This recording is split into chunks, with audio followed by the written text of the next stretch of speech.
व्यापार करता है व्यापारी। तो इस कानून के अंदर जो दो तीन चीजें हैं जो बहुत ही ज्यादा डरावनी और भयावह है और एक तरीके से वो किसानों के लिए फांसी के फंदे की तरह है। पहली चीज, इसके अंदर बार बार जो शब्द काम में लिया गया है, प्रोड्यूसर एंड ट्रेडर। तो हमारे लॉ में एक चीज आती है कि who is the producer and trader. आखिर ये प्रोड्यूसर और ट्रेडर कौन है?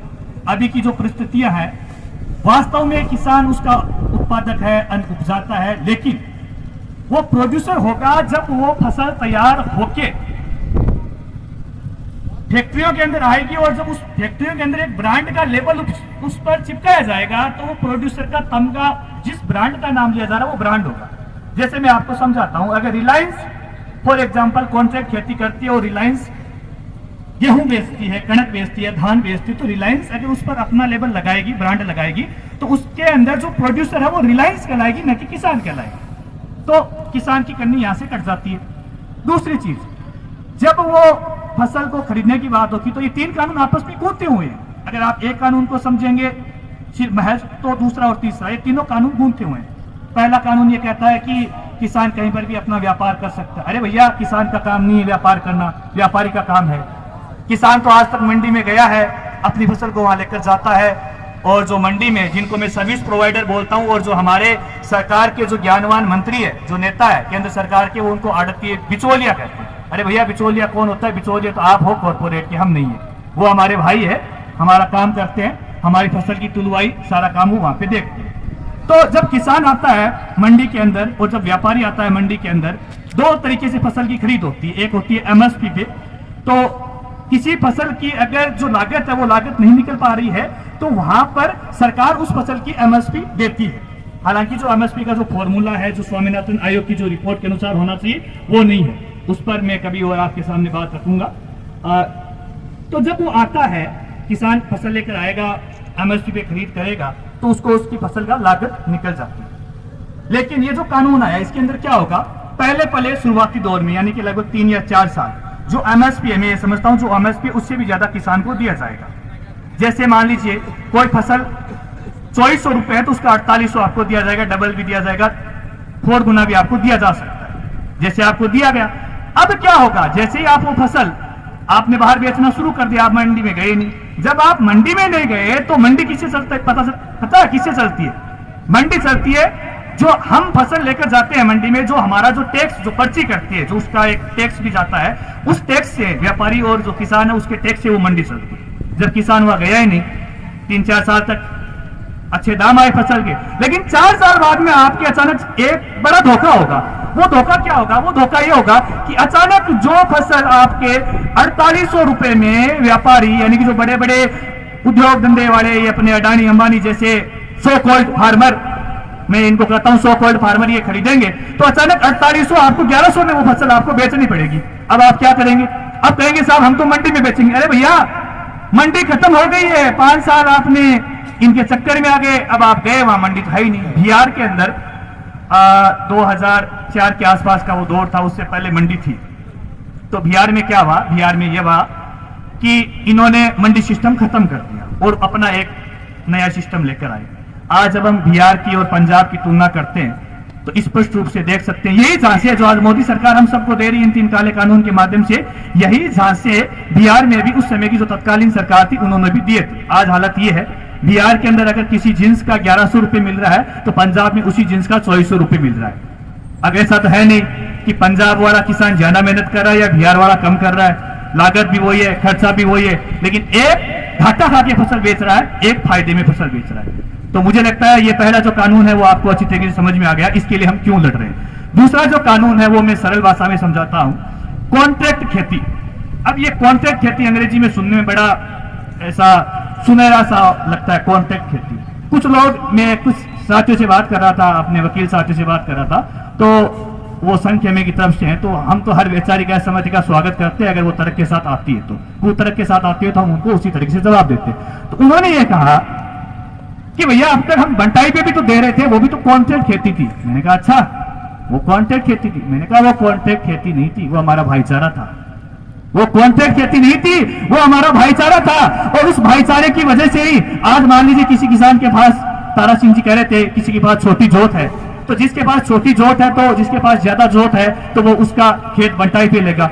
लेकिन वो खेत बंटाई पे लेगा तो वो एक ऐसा नहीं आज ले रहा, उसको हम जानते हैं, वो हमारा परिचित है, हमारे गांव में रहता है, हमारे ढाणी में रहता है, और ये काम हम सदियों से करते हैं। लेकिन क्या आप अडानी को जानते हो, अंबानी को जानते हो? बात यहां तक नहीं रुकेगी। क्या आप अमेरिका की किसी फार्मिंग कंपनी को जानते हो जो कॉन्ट्रैक्ट खेती करती है? नहीं जानते हो। वो आए, कॉन्ट्रैक्ट खेती की, सारा काम किया, लेकिन अब इसके अंदर जो एक बड़ा नुकसान है कॉन्ट्रैक्ट खेती के, कॉन्ट्रैक्ट खेती और जो पहला कानून है ट्रेड एंड प्रोड्यूसर वाला, ये कैसे जुड़े हुए हैं? आपकी मंडी पहले कानून में खत्म कर दी, और दूसरे कानून में आपको जो मैं बता रहा था कि जो ये लालच दिया जाएगा कि जो 4800 रुपए है वो कहां से आएंगे, वो इस कॉन्ट्रैक्ट खेती के द्वारा आपको दिए जाएंगे। ये एक लालच आपको इस कॉन्ट्रैक्ट खेती के द्वारा प्रस्तुत किया जा रहा है। इससे बात यहां तक नहीं रुक रही है कि फसल का लागत कम हो जाएगी। बात यहां है कि इस कॉन्ट्रैक्ट खेती में, मैं कानून का विद्यार्थी हूं, कानून पढ़ता हूं, पढ़ाता हूं, तो मुझे जो एक कॉन्ट्रैक्ट एक्ट है 1872 एक एक्ट बना हुआ है, उसके तहत जितने भी कॉन्ट्रैक्ट होते हैं तो उनके बारे में उसके अंदर बारीकी से बात की जाती है। तो कई बार जब हमारे पास में केसेज आते हैं तो उन केसेज के अंदर, हालांकि वो लेबर लॉ से रिलेटेड होते हैं, तो उसके अंदर ऐसे क्लॉजेज, जैसे अपन इंश्योरेंस कंपनी का एड आता है, तो इंश्योरेंस कंपनी के एड के अंदर वो इंश्योरेंस का एकदम बढ़िया बढ़िया बता देते हैं। फिर जो टीवी के अंदर एकदम धुंधली धुंधली लाइनों में नीचे लिखा हुआ आता है टर्म्स एंड कंडीशन। मुझे नहीं लगता कि वो किसी भी, आप कितना बड़ा चश्मा लगा लो, वो टर्म्स एंड कंडीशन आपकी समझ में नहीं आएगी।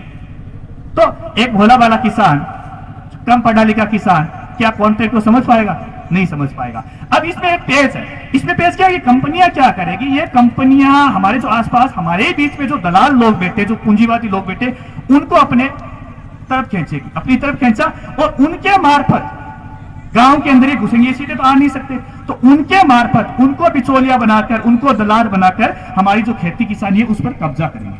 तीसरा जो कानून है वो कानून है एसेंशियल कमोडिटीज एक्ट। अभी एसेंशियल कमोडिटीज एक्ट क्या है?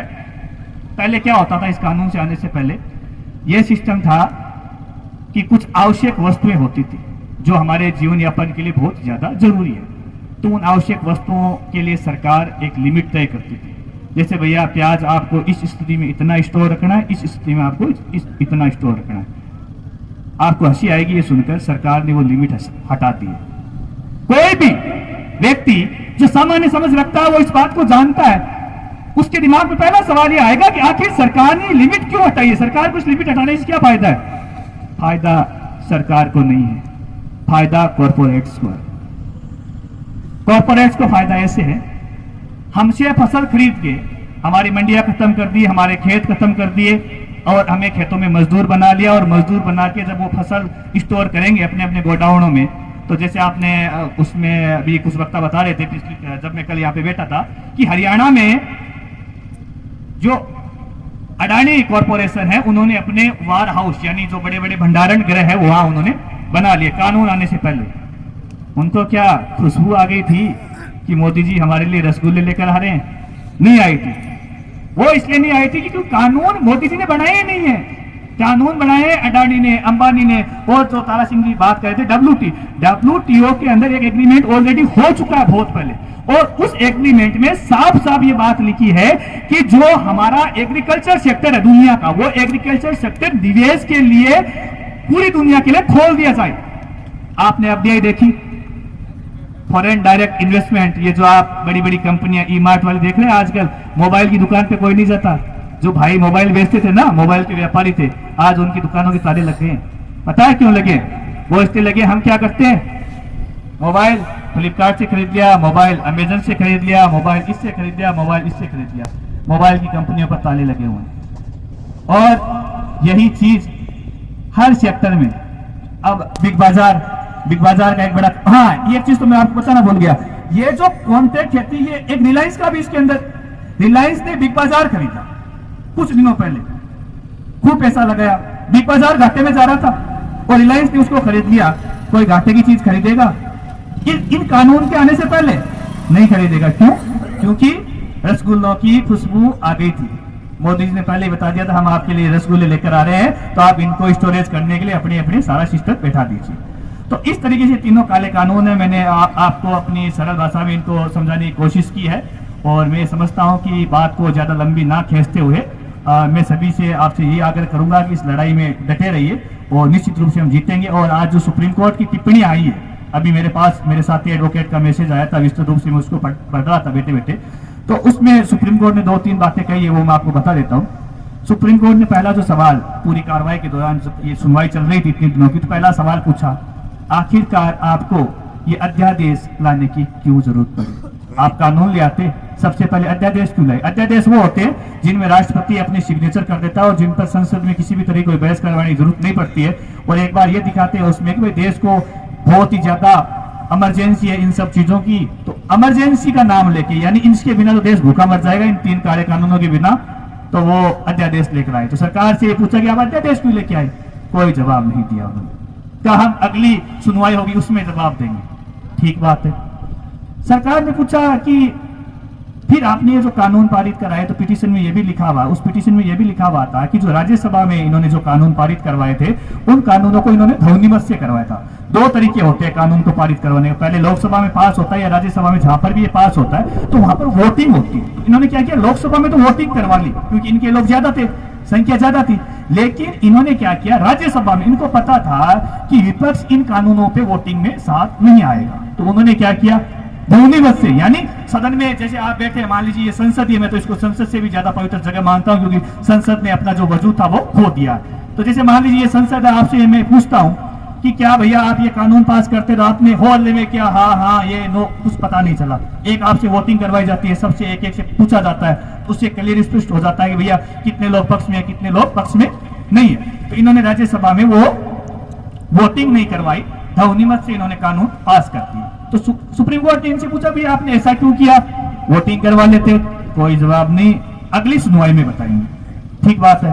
फिर अभी जो रिसेंट जो ये सुनवाई थी इसमें कुछ सवाल पूछे, तो एक सुप्रीम कोर्ट ने कहा कि आप एक काम कीजिए, इन कानूनों का ना आप होल्ड पे रख लीजिए, यानी आप होल्ड पे रख लीजिए, और जब तक मतलब किसानों को भी उसमें शामिल कीजिए, किसान संगठनों को भी उसमें शामिल कीजिए, व्यापारियों को भी कीजिए, कोई दिक्कत नहीं है हमें, और आपस में बैठ के मिलजुल के दोबारा आप इन पर चर्चा कर सकते हैं। इसके ऊपर भी उन्होंने कहा नहीं करेंगे।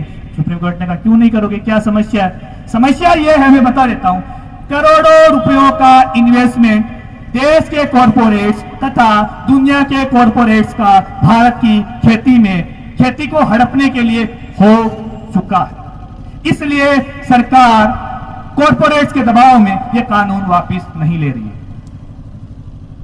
तो इसी के साथ मैं अपनी बात को समाप्त करते हुए आप सभी को जय जवान, जय किसान, जय हिंद, जय भारत, जय संविधान। धन्यवाद। कोर्ट वाली बाबूजी और बताओ ना, बाकी बात क्या हुई बताओ। हो गया ना हो गया